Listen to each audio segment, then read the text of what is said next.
I came home from my shift at the clinic to find 3 cardboard boxes stacked on my porch like a threat, and 2 brand new deadbolts drilled into my front door where the old brass knobs used to be. My keys didn't fit. I stood there in the September heat, scrubs stuck to my back, my phone already buzzing with texts I hadn't opened. And I tried the lock again, even though I knew. I knew the way you know your body's about to betray you, that lurch in your stomach, that taste like pennies on your tongue. I tried the bottom lock, then the top, jiggling the key hard enough that Mrs. Alvarez next door cracked her screen to look. She didn't wave. She just watched, her face careful and sad, and that told me everything. Inside one of the boxes, I could see the corner of my grandmother's quilt, the one she'd pieced from her mother's church dresses. Navy and cream and that particular shade of rust that only comes from fabric that's been loved for decades. I sat down on the top step and put my head between my knees because the world had started tilting, that sideways lurch like the floor's been pulled out from under you, and you're still pretending to stand. My phone rang. I didn't answer. It rang again. I lifted my head, and the sun caught the metal of the new locks just right, flashing into my eyes, and I thought about how I'd paid rent 3 weeks late, but I'd paid it. I had the receipt in my purse. I had the text from Marcus, my landlord, saying we were good, saying don't worry about it, saying he understood times were tough. If you're the kind of person who needs to know how these things unfold, how the system can chew you up and spit you out, even when you've done everything right, stay with me, because what happened next changed everything. I thought I understood about security and paperwork and who gets to stay in their home and who gets erased. The 3rd time my phone rang, I answered. "Shanice, where are you?" It was my sister Kendra, her voice tight and high. "I've been calling you for an hour." "I'm at the house," I said. My voice sounded strange to my own ears, flat and distant. "I'm locked out of the house." There was a pause, and I could hear her kids in the background, the TV on too loud, her husband Devin saying something about dinner. Normal sounds. A normal Thursday in someone else's life. "What do you mean locked out?" "I mean there are new locks on my door and my key doesn't work and all my stuff is in boxes on the porch." "Did Marcus—" "I paid him. I paid him, Kendra. I was late, but I paid." She exhaled, long and slow, the sound of someone trying to stay calm when everything is falling apart. Okay, don't move. I'm coming over. You don't have to—" "Shanice, I'm coming." She hung up before I could argue. I sat there on the step with the phone still pressed to my ear, listening to dead air, watching Mrs. Alvarez's curtain flutter. Across the street, Mr. Jerome was watering his lawn, even though it was already green as money, that thick saint. Augustin grass he was so proud of, the kind that costs more to maintain than most people's rent. He glanced over, then away. Nobody wanted to see this. Nobody wanted to be close enough to catch what I had. Like poverty was contagious, like being locked out of your own home was something that could spread through the air if you looked too long. I opened the top box. My scrubs, folded the way I fold them, sleeves tucked in, the navy ones on top. My good bras, the expensive ones I'd bought after my tax refund came through. The ones that actually fit right. A framed photo of me and Mama at my nursing school graduation. Both of us grinning so hard our faces looked like they might split. She'd been so proud that day, had worn her church dress even though it was May and hot, had taken 100 pictures on her phone. She died 4 months later. Aneurysm, sudden and brutal, the kind of death that doesn't give you time to say goodbye. Someone had packed my life with care, and somehow that made it worse.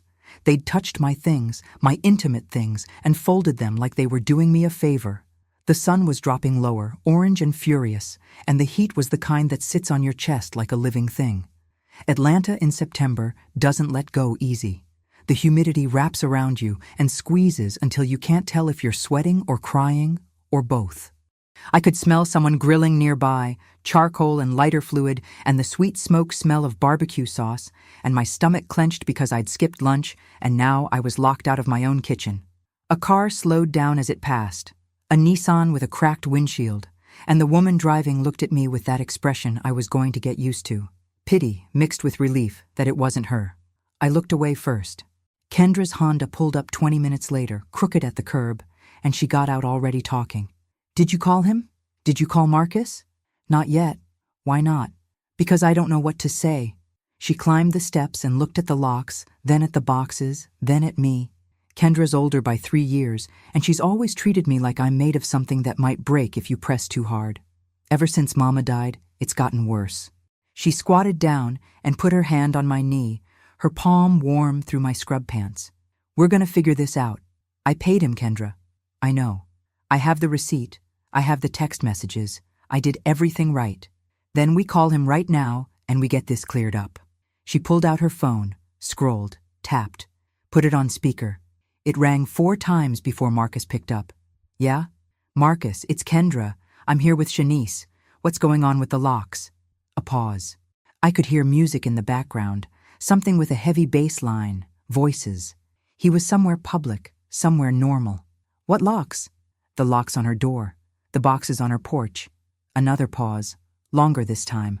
I could hear him moving, the music getting quieter. I don't know what you're talking about. Kendra's jaw tightened. Marcus, don't play. There are brand new deadbolts on her front door and her stuff is packed up on the porch. You telling me you don't know anything about that? I'm telling you I didn't put any locks on any door. Shanice paid me last month. We're square. I don't know what's happening, but it's not me. I grabbed the phone. Then who is it? I don't know, Shanice. I swear to God I don't know. He sounded genuine. He sounded confused. And that was worse than if he'd been lying, because it meant someone else had done this, someone I didn't even know existed, let alone had the power to erase me from my own life. You need to call the police, Marcus said, because if someone's messing with my property, I need to know. Your property, I repeated, and the words tasted like ash. You know what I mean. Just call them, okay? Let me know what they say. He hung up. Kendra and I sat there in the dusk, the mosquitoes starting to whine, and I felt the weight of it settling on me like a coat I couldn't shrug off. This wasn't a mistake. This was something else. Something deliberate. Something that had been set in motion while I was taking blood pressures and checking vitals and believing that as long as I paid my rent and did my job, I'd be safe. You want me to call? Kendra asked. I shook my head. I'll do it. The dispatcher was polite and bored. She took my address, asked if anyone was in immediate danger, told me an officer would be by within the hour. I thanked her and hung up, and Kendra said, You're staying with us tonight. I'm not leaving my stuff on the porch. Then we'll bring it with us. Devin can come back with the truck. Kendra, Shanice, you're not staying here, not tonight. She was right. I knew she was right. But it felt like conceding something, like admitting this was real and permanent, and I wasn't ready for that yet. I wasn't ready to be the kind of person who slept on her sister's couch because she didn't have anywhere else to go.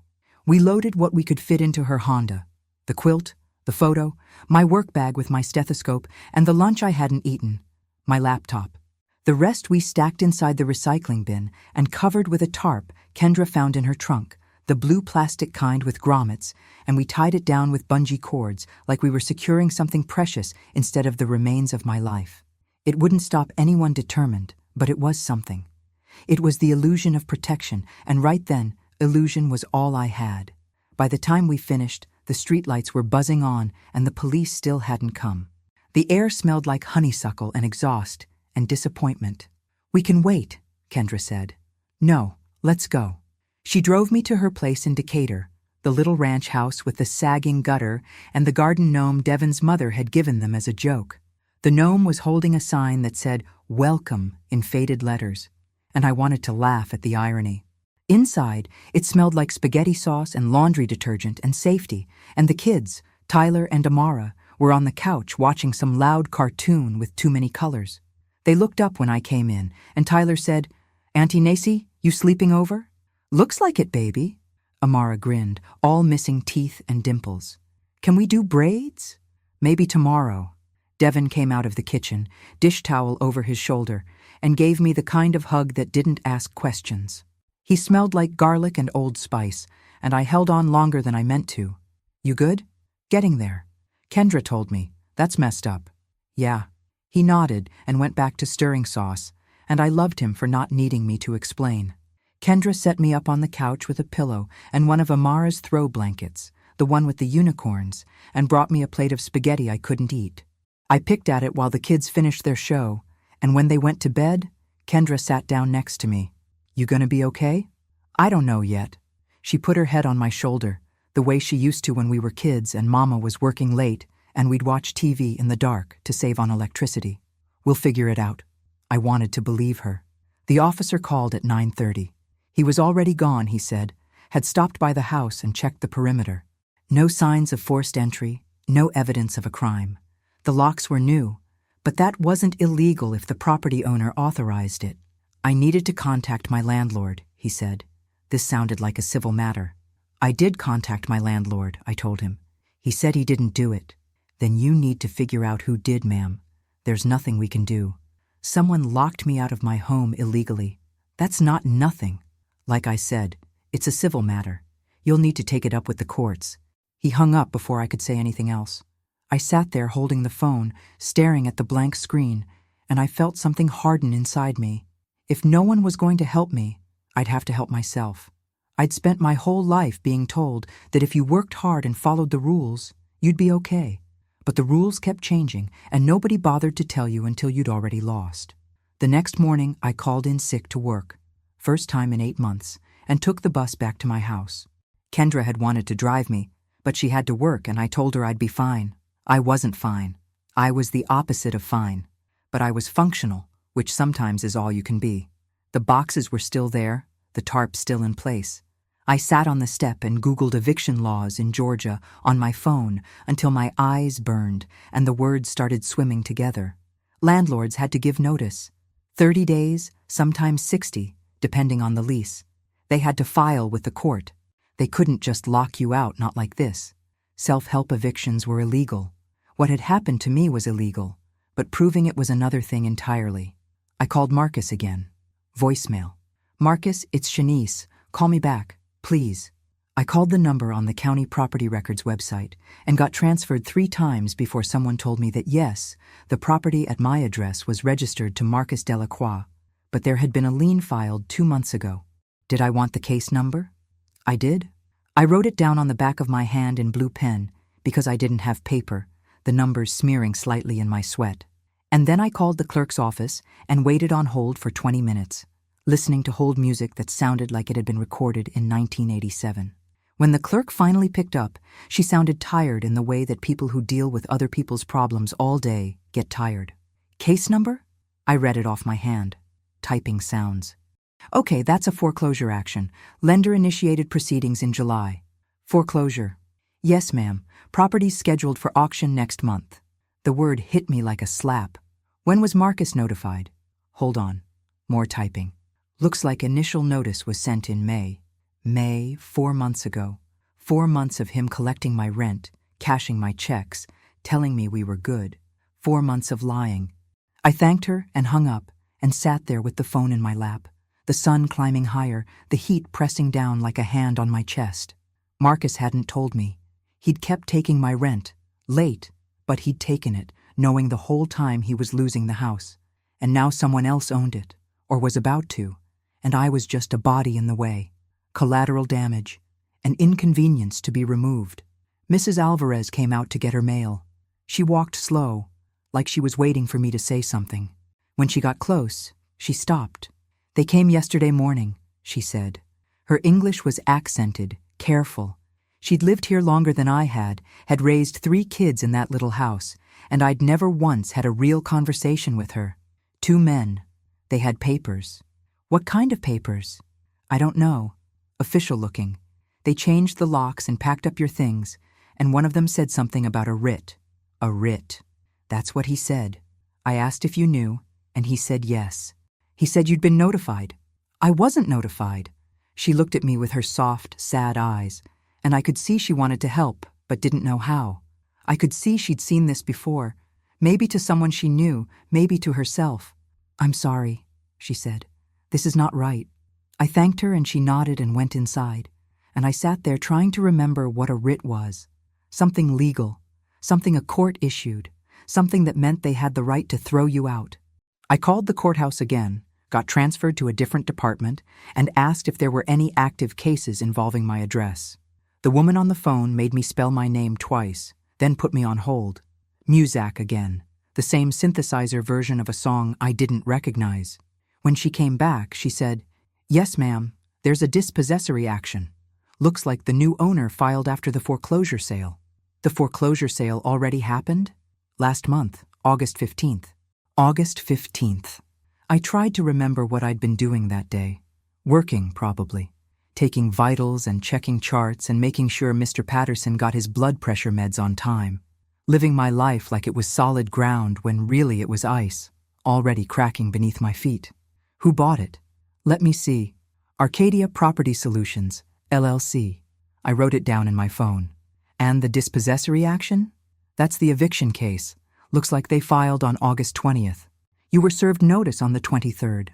I was never served. It says here the process server left documents at the property. I never saw any documents. The woman's voice went flatter, more careful, the tone of someone who's heard this story 1,000 times and knows how it ends. "Ma'am, I'm just reading what's in the file. You have a court date scheduled for September 9th. That's Monday. Today was Friday. What happens if I don't show up? Then the plaintiff gets a default judgment, and the judge issues a writ of possession. That's what allows them to remove you from the property. They already removed me from the property." A pause. "Ma'am, if you were locked out before the writ was issued, that's illegal. You need to speak to an attorney." "How do I do that?" "There's a legal aid clinic on the first floor of the courthouse. They do walk-ins Tuesday and Thursday mornings." I thanked her and hung up and sat there with my head in my hands, trying to breathe through the panic rising in my chest like floodwater. I needed a lawyer. I needed money for a lawyer. I needed proof I'd been locked out illegally. I needed to not be sitting on this porch with my grandmother's quilt in a cardboard box and my entire future hanging by a thread. I called Kendra. "I need to go to the courthouse." "Now?" "Monday. I have a court date Monday." She was quiet for a second. "Okay.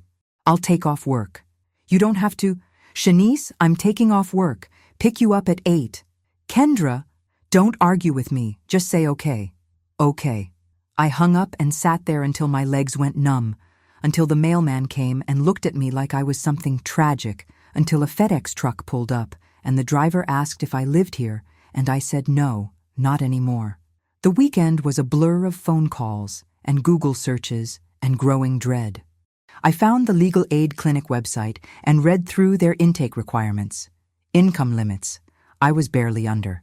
Case priorities. Housing was on the list. Wait times. Could be weeks. I found a tenant rights organization that sent me a PDF with information I already knew. Landlords can't lock you out.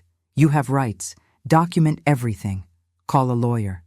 I called the number for Arcadia Property Solutions and got a voicemail that didn't even say the company name, just a beep and dead air. I tried to call Marcus again. Voicemail. I texted him. "Why didn't you tell me about the foreclosure?" He didn't respond. Saturday afternoon, I walked to the library because I couldn't stand being in Kendra's house anymore. Couldn't stand watching her and Devin live their normal life while mine was falling apart. I sat at a computer and searched for Arcadia Property Solutions. Their website was slick and corporate, all clean fonts and stock photos of happy families in front of houses. "Premier Property Management and Investment Solutions," the tagline said. "Building communities, creating value." There was no phone number, no address, just a contact form. I filled it out. "I'm a tenant at one of your properties, and I need to discuss the illegal lockout that occurred on September 5th. I hit send and watched the little spinning wheel and got a message that said, "Thank you for your inquiry. Someone will respond within 3 to 5 business days." I didn't have 3 to 5 business days. I searched for foreclosure defense attorneys in Atlanta. Every website promised to fight for homeowners, to save your house, to stop foreclosure in its tracks. Most of them had consultation fees. The ones that didn't were booked out for months. I made a list anyway, names and numbers, and I called them one by one from the library phone because my cell minutes were running low. The first 3 went to voicemail. The 4th picked up. Law Office of Janet Kim. "Hi, my name is Shanice Walker, and I was illegally locked out of my home, and I have a court date Monday, and I need help." "Okay, slow down. Tell me what happened," I told her. The whole thing, fast and choppy, trying to get it all out before she stopped me. When I finished, she was quiet for a moment. And you were never served with the eviction notice? Never. I came home, and the locks were changed. That's a self-help eviction. Completely illegal. But here's the problem. You said the foreclosure sale already happened? Yes. Then you weren't the legal tenant anymore when they locked you out. You were a holdover occupant. That changes things. How? It means they might argue they had the right to secure the property. It's still illegal to lock you out without a writ, but it's more complicated. And you said your court date is Monday? Yes. I can't take your case. I'm sorry. I don't do eviction defense, and even if I did, I wouldn't have time to prepare. But you need to show up to that hearing. You need to tell the judge what happened. Bring any documentation you have, rent receipts, text messages with the landlord, photos of your belongings on the porch. The judge might give you time to find housing. At the very least, you can make sure this goes on the record. And then what? Then you move on. I know that's not what you want to hear, but that's the reality. You're not getting this house back. The best you can do is make sure you have time to find somewhere else, and maybe if you're lucky, get this expunged from your record eventually. I thanked her and hung up and sat there in the library, surrounded by people studying and reading and living their lives, and I wanted to scream. I wanted to flip the table and throw books and demand that someone, anyone, tell me why working hard and paying rent and doing everything right still left me with nothing. Instead, I checked out a book on tenant rights and walked back to Kendra's house in the heat, my feet aching in my sneakers, and I didn't cry, because if I started, I wouldn't stop.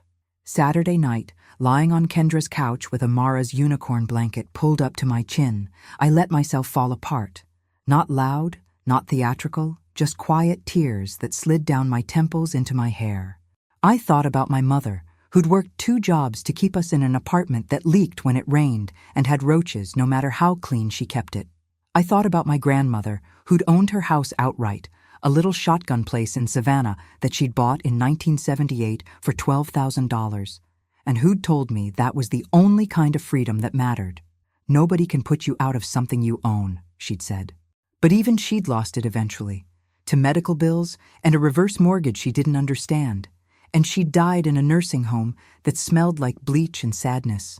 I thought about how hard I'd worked to get through nursing school, juggling clinicals and classes and a job at Target, sleeping 4 hours a night, living on ramen and determination.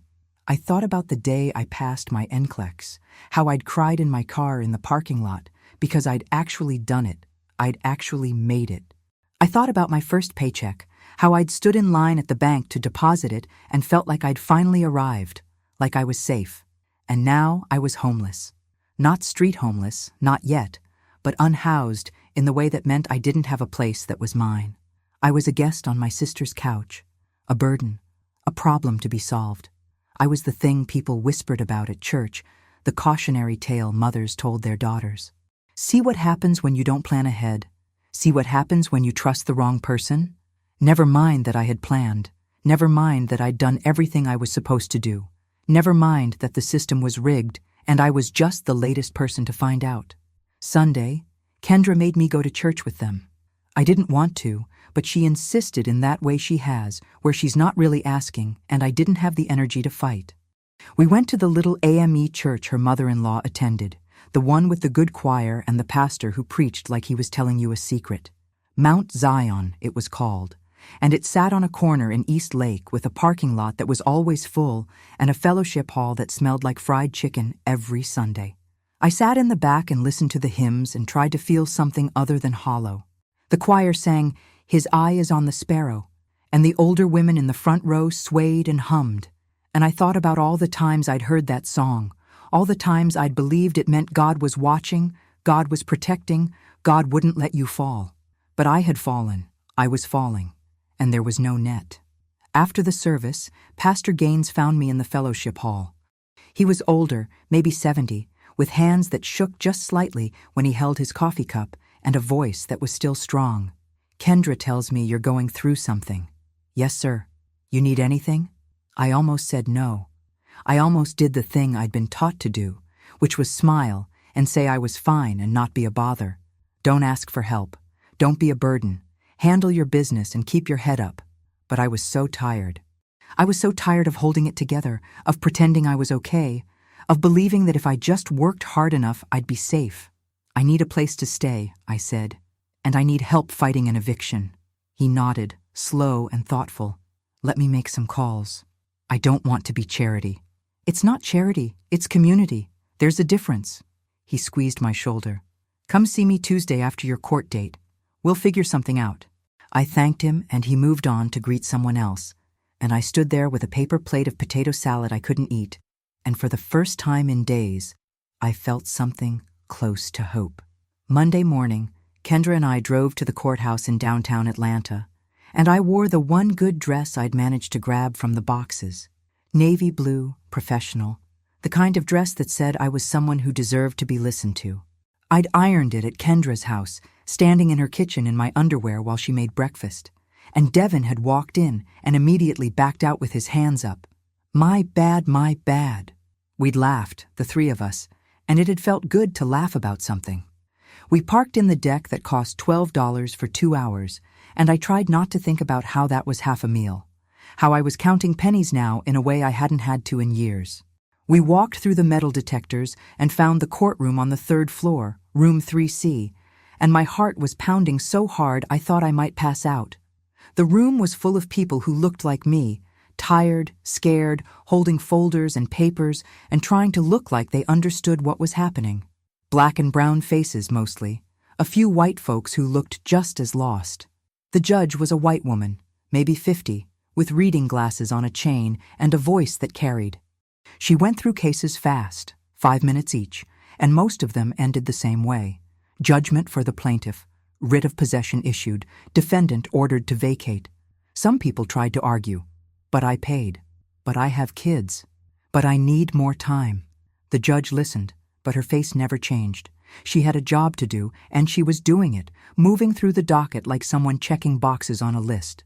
When my name was called, I stood up and walked to the front, and Kendra came with me even though she wasn't supposed to. The lawyer for Arcadia Property Solutions was a man in a suit that cost more than my rent, charcoal gray with a subtle pinstripe, and he had a stack of papers that he handed to the bailiff who handed them to the judge. He looked bored. This was just another case to him, just another body to remove. "Your Honor," he said, not even looking at me, "this is a straightforward case. My client purchased the property at a foreclosure sale on August 15th. The defendant was properly served notice of the dispossessory action on August 23rd and failed to respond. We're requesting a writ of possession so we can proceed with property renovation." The judge looked at me. "Ms. Walker, do you have a response?" I cleared my throat. My hands were shaking, and I pressed them flat on the table in front of me.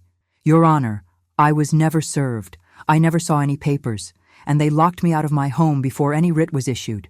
I came home from work on Thursday, September 5th, and my locks were changed and my belongings were on the porch. I didn't even know this property had been foreclosed until after it happened." The lawyer cut in smooth as oil. "Your Honor, the writ was issued Friday afternoon. The lockout occurred in accordance—" "I was locked out Thursday," I said, louder than I meant to. "September 5th. The writ wasn't issued until Friday, September 6th. They did it illegally. They had no right."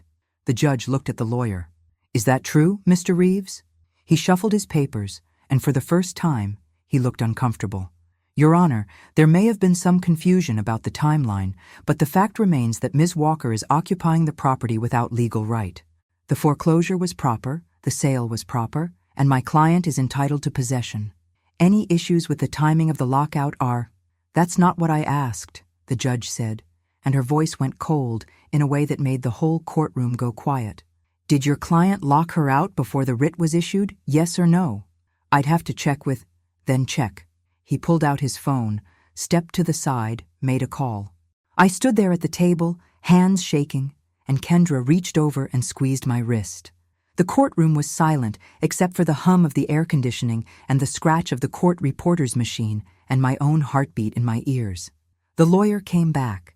"Your Honor, it appears the locks were changed on Thursday in anticipation of the writ being issued Friday. My client believed that Ms.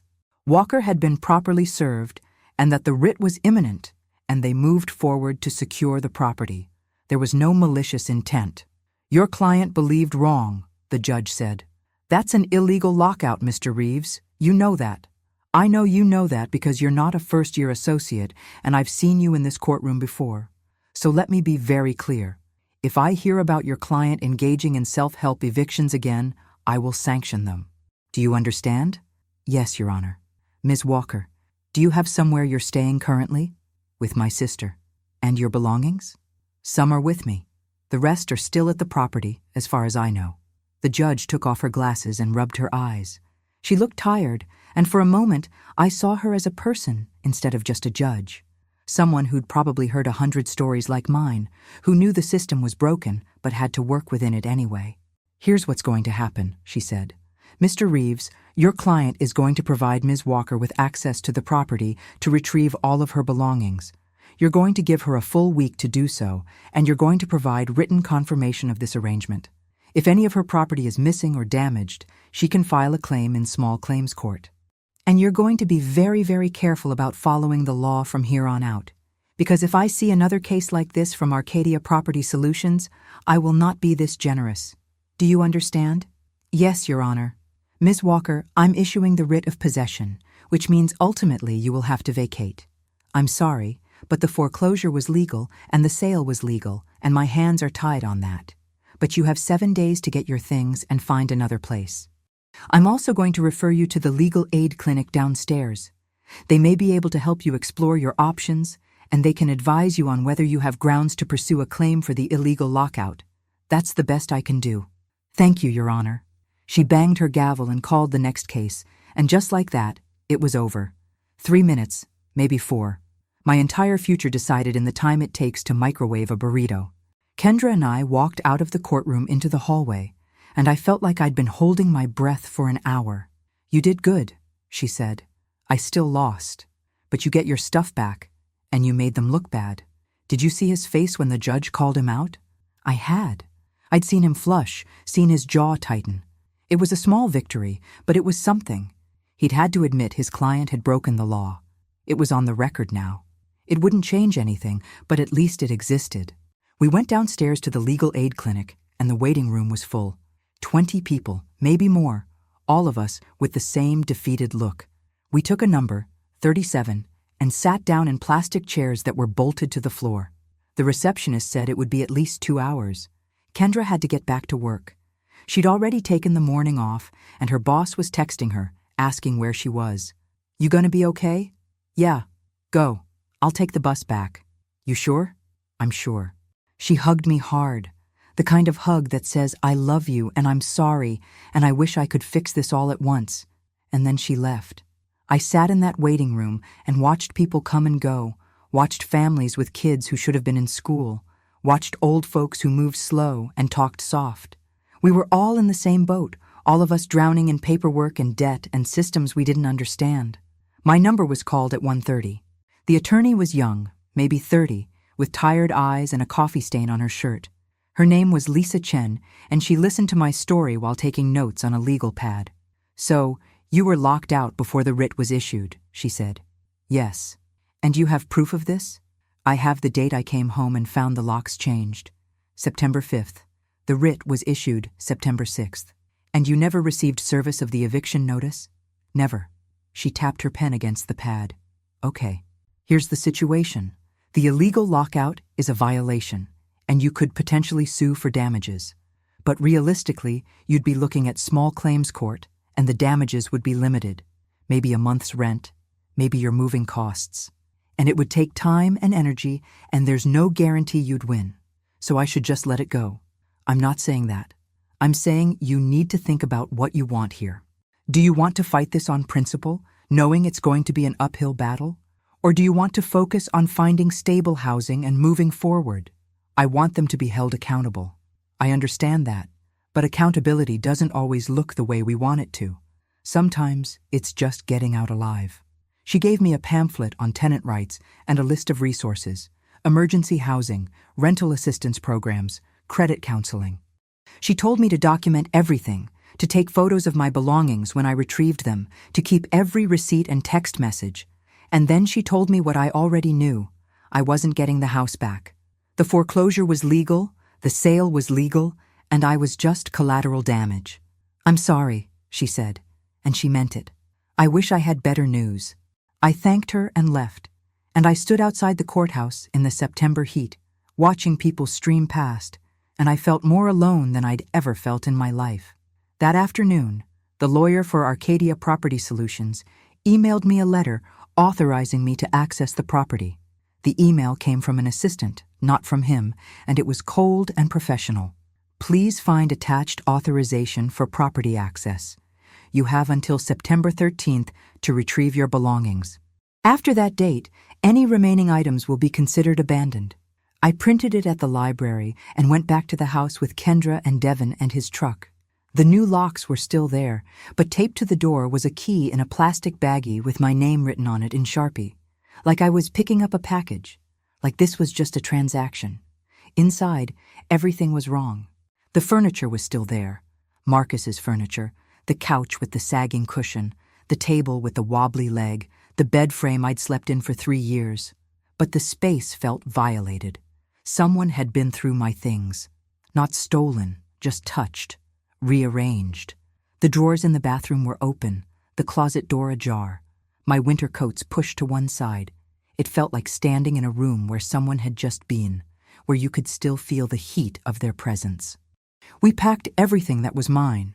Clothes, dishes, books, the box of photos I kept under the bed. My nursing school textbooks that I'd never be able to sell back. The cheap pots and pans I'd bought at Goodwill. The plant Mama had given me that had somehow survived 3 years of me forgetting to water it. Devin made trip after trip to the truck, and Kendra wrapped my grandmother's quilt in garbage bags to keep it clean, double bagging it like it was something precious. Which it was. Which it always had been. Tyler and Amara came with us this time, and they helped carry the small things, my shoes, my toiletries, a basket of hair products. Amara found a photo album and sat on the floor looking through it, asking me about every picture. "Who's that? Where was this? Why is your hair so big?" "That's your grandma. That was at my high school graduation, because it was the 90s, baby." She laughed, and for a moment it felt almost normal, like we were just moving, just packing, just transitioning from one place to another instead of fleeing a home I'd lost without warning. By the time we finished, it was dark, and the house was empty of me. Every trace of the 3 years I'd lived there was gone, packed into boxes and garbage bags in the back of Devin's truck. I stood in the living room one last time, looking at the water stain on the ceiling I'd always meant to ask Marcus to fix, the scuff marks on the wall from when I'd moved the couch, the place where the afternoon light came through the window just right and made everything golden. I'd been happy here sometimes. Not always, but sometimes. I'd had friends over for dinner. I'd watched movies on that couch. I'd slept in late on Sundays and made pancakes in that tiny kitchen and felt like I was building something, a life, a future, something that couldn't be taken away, but it could. It had been.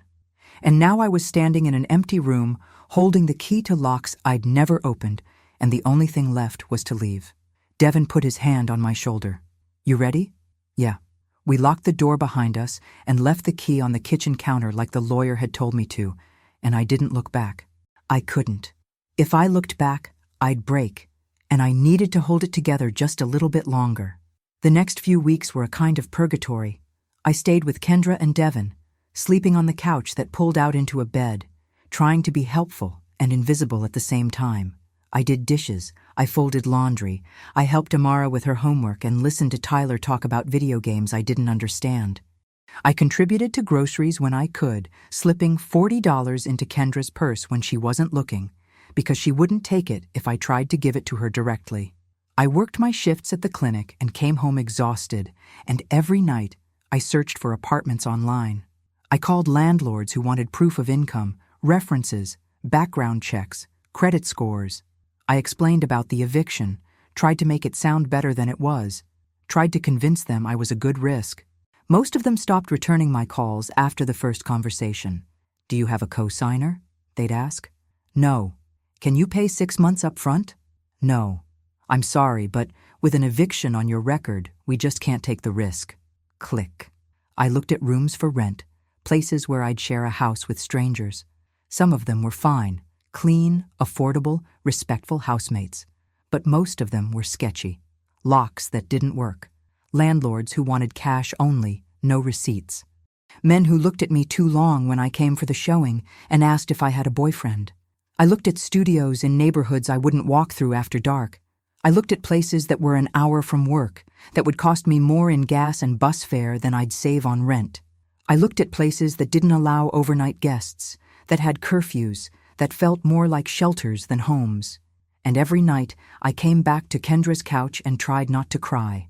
Amara asked me one night, while I was helping her with her math homework, "Auntie Neetsie, when are you getting your own place?" "Soon, baby, soon as I can." "Why can't you just stay here?" "Because you need your space, and I need mine." "But I like having you here." I hugged her, this sweet girl who didn't understand how the world worked yet, who thought love and wanting were enough to keep people safe. "I like being here too, but I need to find my own spot, okay?" "Okay."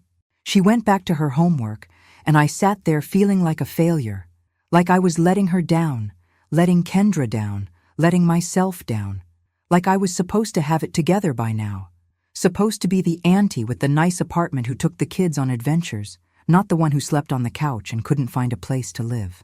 Pastor Gaines called Wednesday afternoon. "Shanice, you got a minute?" "Yes, sir." "I talked to some folks. There's a woman in the congregation, Sister Josephine, whose son just moved out. She's got a room she's willing to rent, month to month, affordable. I gave her your number. She's gonna call you. Pastor, I can't thank you enough. Don't thank me yet. Just go see the place, see if it works. And Shanice, keep your head up. This isn't the end of your story." I wanted to believe him. Sister Josephine called that evening. Her voice was warm and no nonsense. The voice of a woman who'd raised kids and buried a husband and didn't have time for foolishness. "Pastor Gaines tells me you're looking for a place." "Yes, ma'am. I've got a room in my house. It's not big, but it's clean. $350 a month includes utilities. You keep your space clean, you respect my house, we'll get along fine." $350. I could do that. When can I see it? How about tomorrow? I'm home all day. I work until 3. I could come by after. That's fine. You know where Bethel Street is? Off Campbellton Road? I did.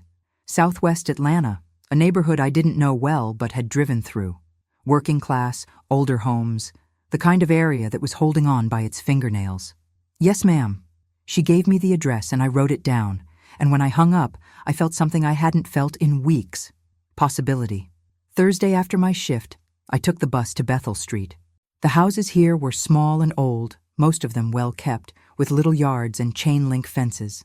Sister Josephine's house was a bungalow, pale green with white trim, and she was waiting on the porch when I walked up. She was maybe 70, heavy-set, with gray hair in neat twists and glasses that made her eyes look bigger. She watched me come up the walk, and I felt like I was being assessed, measured. She'd decide in the next 5 minutes whether I was worth her time. "Shanice?" "Yes, ma'am." "Come on in." The house smelled like pine sol and cooking grease, a smell that reminded me of my grandmother's house. The living room was small and crowded with furniture, a floral couch, a coffee table covered in doilies, a TV that was probably 20 years old, photos everywhere, grandkids and weddings and church events, gospel music playing low from a radio in the kitchen.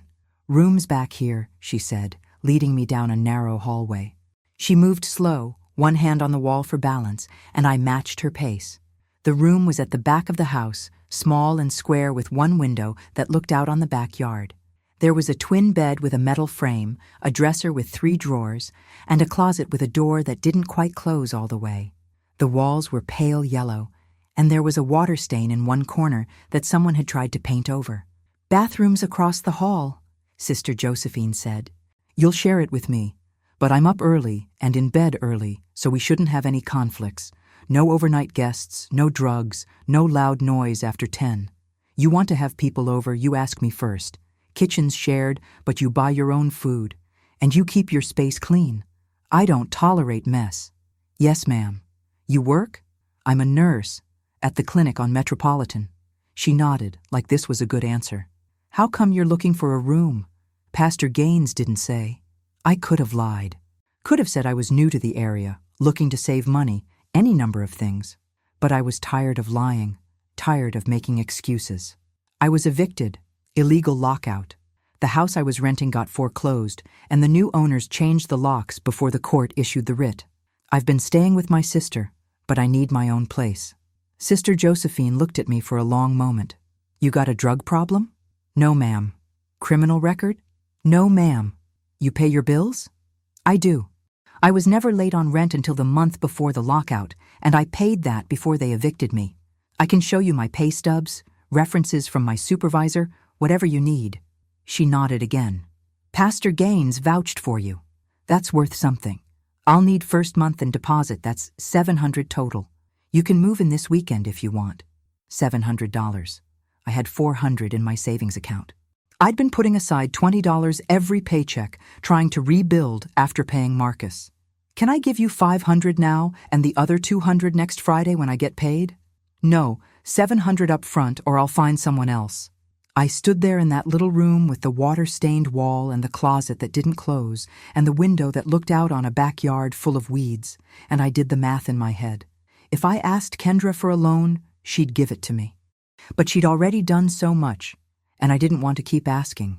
If I skipped my car insurance payment, I'd have enough. But if I got in an accident, I'd be screwed. If I sold something, my laptop maybe, or my textbooks.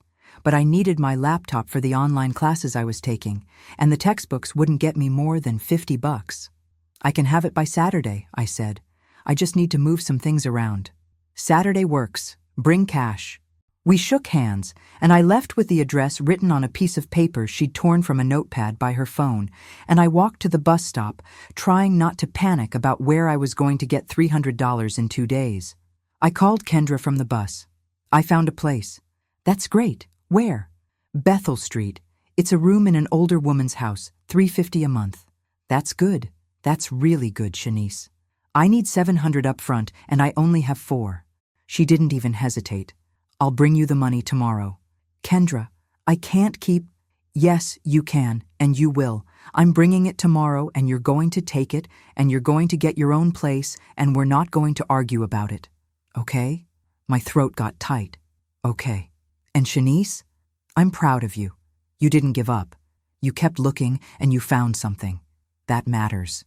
I hung up and sat on the bus with my head against the window, watching the city go past, and I let myself feel it. Not relief. I wasn't there yet, but something close. Hope, maybe, or just the absence of the worst of the fear. I moved into Sister Josephine's house that Saturday. Devin and Kendra helped me again, carrying boxes and bags from their storage room to my new room, and Tyler and Amara ran around the small space like it was a palace. Sister Josephine made sweet tea and watched from the kitchen, and by the time we finished, I had all my worldly possessions arranged in a room that was barely big enough for them. My grandmother's quilt went on the bed. The photo of me and Mama went on the dresser. My books went on the floor in stacks because there wasn't a shelf. My clothes fit in the closet if I squeezed, and somehow it felt more like mine than the house on Ashwood had in 3 years. That night, after Kendra and Devin left, after I'd unpacked and arranged and tried to make it feel like home, I lay in bed and listened to the sounds of the house. Sister Josephine's TV in the living room, a game show with a loud audience, a dog barking somewhere down the street, the hum of the refrigerator, the creak of old pipes when I'd taken a shower. It wasn't much, but it was mine. The door locked, and I had the key. Nobody could change it without my permission. Nobody could throw my things on the porch. For the first time in months, I felt like I could breathe all the way in. The next few months were about rebuilding in the smallest, most exhausting ways. I worked my shifts at the clinic, sometimes picking up extras when they were available, even though it meant 12-hour days and feet that ached so bad I couldn't stand without wincing. I kept taking my online courses toward my BSN, 2 classes at a time, watching lectures on my laptop in my little room while Sister Josephine watched Wheel of Fortune in the living room. I put $20 every paycheck into savings. Some weeks it was less. Some weeks it was nothing because something came up. New scrubs, bus fare, a bill I'd forgotten about. I started going to a support group at the church. Thursday nights, in the basement fellowship hall, a circle of folding chairs and people who'd been through it. Evictions, foreclosures, homelessness. We drank weak coffee from a big urn and ate cookies someone had brought from Kroger, and we told our stories. Not for pity, but for witness. To have someone say, Yeah, I know. That happened to me too. There was a woman named Denise who'd lost her apartment after her hours got cut at work. There was Marcus, different Marcus, not my old landlord, who'd been living in his car for 6 months before he found a room at the YMCA. There was an older couple, the Thomases, who'd lost their house of 30 years to medical debt and were now renting a one-bedroom they could barely afford. We shared resources, job leads, housing tips, which landlords would work with you, which ones to avoid. We shared strategies for rebuilding credit, for dealing with collections agencies, for finding sliding-scale legal help.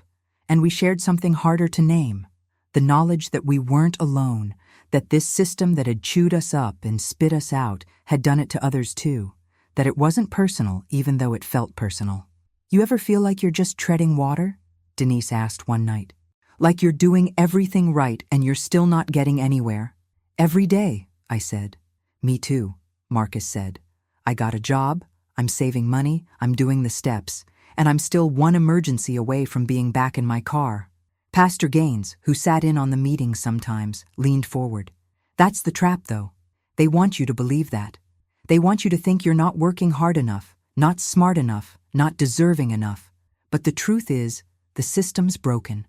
And until we fix the system, we're all going to keep treading water. So what do? I asked. We keep swimming, and we help each other swim. That's all we can do. It wasn't a satisfying answer, but it was honest. The eviction stayed on my record, a scarlet letter in digital form. I filed a motion to have it expunged. Lisa Chen, the legal aid attorney, helped me with the paperwork, but she warned me it could take a year, maybe longer. The courts are backed up, she said. And this isn't a priority. In the meantime, it followed me. I got turned down for a credit card, turned down for a car loan when my old Civic finally died and I needed something to get to work. Turned down for apartments that weren't even that nice, places I could afford, places where I'd be a good tenant. It didn't matter. The eviction was there, and landlords saw it and moved on to the next application. I started lying sometimes. Not big lies, just strategic omissions. Have you ever been evicted? No, because technically I'd been illegally locked out before the eviction was finalized. It was a gray area, and I lived in it. I hated lying, hated the way it made me feel, but I hated being homeless more. 6 months in, I got called into my supervisor's office at work. Her name was Angela, and she was the kind of boss who remembered your birthday and asked about your family and made you feel like you mattered. I sat down across from her desk, and she closed the door. Shanice, I wanted to talk to you about something. My stomach dropped. This was it. They were cutting hours. They were letting me go. Something. There's a position opening up, lead nurse for the pediatric unit. It comes with a pay bump, about $8,000 more a year, and better benefits. I think you'd be perfect for it, and I wanted to encourage you to apply. I just stared at her. Shanice? Yes. Thank you. I'll apply. She smiled. Good. The posting goes up Monday, but I wanted to give you a heads up. You've been doing great work, and I think it's time you got recognized for it. I applied that Monday. I updated my resume, wrote a cover letter, went through the interview process, and 3 weeks later, they offered me the job. $8,000 more a year. It didn't sound like a lot when I said it out loud, but it was $666 more a month. It was the difference between treading water and actually moving forward. It was a car payment. It was an emergency fund. It was the ability to save for a deposit on a real apartment, not just a room in someone else's house. I called Kendra and cried on the phone, and she cried too. And when I hung up, Sister Josephine was standing in the doorway. Good news? I got a promotion. She smiled, a rare thing that transformed her whole face. Good. You work hard. You deserve it. Thank you. For everything. For giving me a chance. We all need a chance sometimes. You just made good use of yours. It's been 2 years now since I came home to find new locks on my door. The eviction is still on my record. The expungement got denied, some technicality about the foreclosure process, and I didn't have the money or energy to appeal. But I'm not in Sister Josephine's room anymore. 8 months ago, I moved into my own place, a 1-bedroom apartment in East Point that I found through someone in the support group. The landlord's a private owner, an older black man named Mr. Josephs, No relation to Sister Josephine, just one of those coincidences, who doesn't run credit checks, just asks for references and first and last month's rent. It's not fancy. The carpet's old, and there's a weird smell in the bathroom I can't quite get rid of, and the neighborhood's a little rough. But it's mine. I signed a lease. I have renter's insurance. I pay on time every month, and I've been there long enough that Mr. Josephs trusts me, even lowered my rent by $50 after I fixed a leaky faucet myself instead of calling him.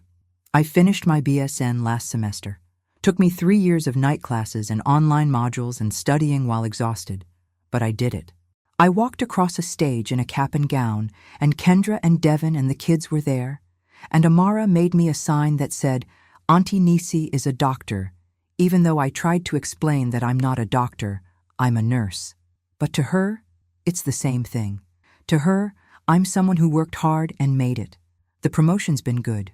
The work's harder, but it's meaningful. I oversee a team of 4 other nurses, and I get to be the kind of leader I needed when I was starting out. I remember people's birthdays, I ask about their families, I make sure they take breaks. And when one of my nurses came to me last month and said she was being evicted, I helped her find resources, connected her with Pastor Gaines and the support group, and made sure she knew she wasn't alone. I don't think about that day as much as I used to. When I do, it's not with anger anymore, just a kind of weary recognition. The system isn't built for people like me. It's built for people who have money and lawyers and time. And if you don't have those things, you have to fight twice as hard for half as much. You have to be perfect just to be considered acceptable. And even then, one mistake, one piece of bad luck, one predatory landlord or foreclosure you didn't see coming, and you're out. You're collateral damage. You're a number on a docket. But I'm still here. I'm still fighting. Not in the dramatic way, not with lawyers and lawsuits and public campaigns, just in the small daily way of getting up and going to work and paying my bills and believing that I deserve to take up space in this world, that I deserve a home, that I deserve security, that I deserve more than just survival. Kendra and I are closer than we've ever been. We have dinner every Sunday, rotating between her place and mine, and the kids are getting big. Tyler's 15 now, thinking about college, and I helped him with his application essays last month. Amara's 12 and wants to be a nurse like me, and I told her she could be anything she wanted, but if she did decide to be a nurse, I'd help her get there. I met someone, too. His name is Anthony, and he teaches middle school English at a Title I school in Southeast Atlanta. We met at church, at one of those fellowship dinners where everyone brings a dish and tries to outcook each other. He complimented my sweet potato pie. It was my grandmother's recipe, the one she'd made for every holiday, and we got to talking. He told me about his students, about the kid who wrote a poem that made him cry, about the one who came to school hungry every day, and how he kept granola bars in his desk. And I told him about my job, about the families I worked with, about the parents who couldn't afford to fill prescriptions, and the kids who came in with preventable illnesses because their parents couldn't afford to take time off work to bring them to the doctor sooner. We went out for coffee, then dinner, then a movie, and 6 months in, I told him about what had happened to me, about the lockout and the eviction and the months of sleeping on my sister's couch. I told him because I needed him to know, needed him to understand that I wasn't some success story who'd breezed through life. I was someone who'd been broken and was still putting herself back together. He listened, and when I finished, he told me about the time his family lost their house when he was a kid. His dad had gotten laid off from the plant, and they couldn't make the mortgage, and the bank foreclosed. They lived with his grandmother for a year, 6 people in a 2-bedroom apartment, and his mama worked 3 jobs to save enough for first and last on a new place. He said he remembered the sound of her crying at night when she thought he was asleep, and how he'd promised himself that when he grew up, he'd never let his family struggle like that. But it's not that simple, is it? He said. You can do everything right and still lose. You can work 3 jobs and still not be able to afford rent. The game's rigged. So what do? We keep playing anyway, and we change the rules when we can. He's good to me in ways I didn't know I needed. He listens. He shows up. He doesn't try to fix things, just sits with me in the hard parts. We've been talking about moving in together, maybe next year, maybe finding a bigger place where we could both afford the rent and save some money. It's slow, careful, the way you move when you've been hurt and you're not sure you're ready to trust again. But we're moving. I think about my grandmother sometimes, about the quilt she made and the house she owned and the freedom she said was the only kind that mattered. I don't have that yet. I don't own anything except a car that's mostly rust and determination and a couch I bought secondhand on Facebook Marketplace. But I have a lease in my name. I have a door that locks and I have the key.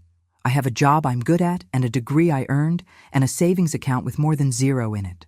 I have people who love me, who showed up when I needed them, who didn't turn away when things got hard. And maybe that's enough.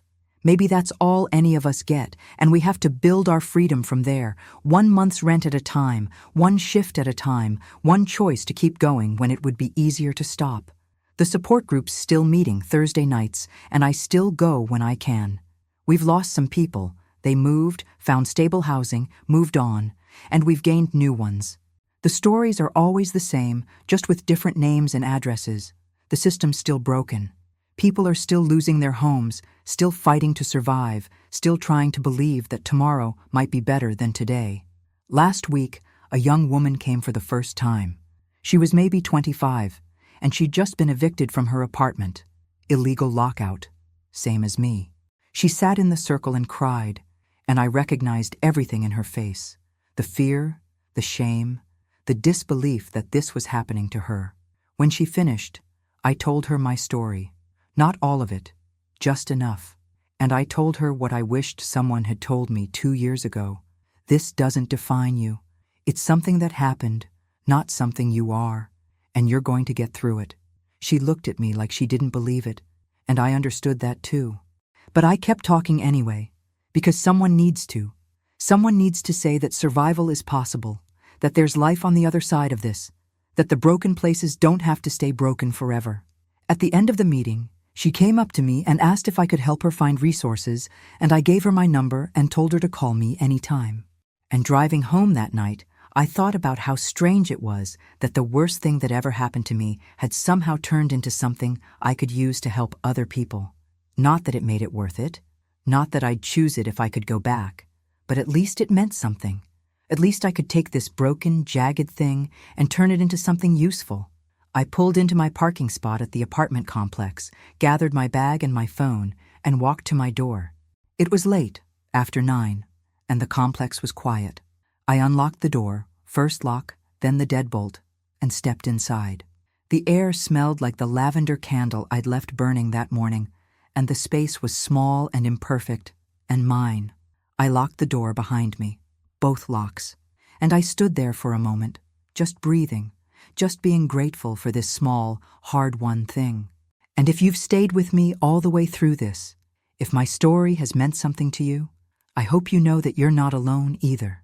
Whatever you're going through, whatever you've lost, whatever fight you're in the middle of, you're not alone. There are more of us than you think, all of us just trying to make it, trying to build something that feels like home. And if you want to hear more, if you want to be part of this community of people who refuse to give up, hit that subscribe button and turn on the bell, because there are more chapters ahead for all of us. And I'm not done telling my story yet.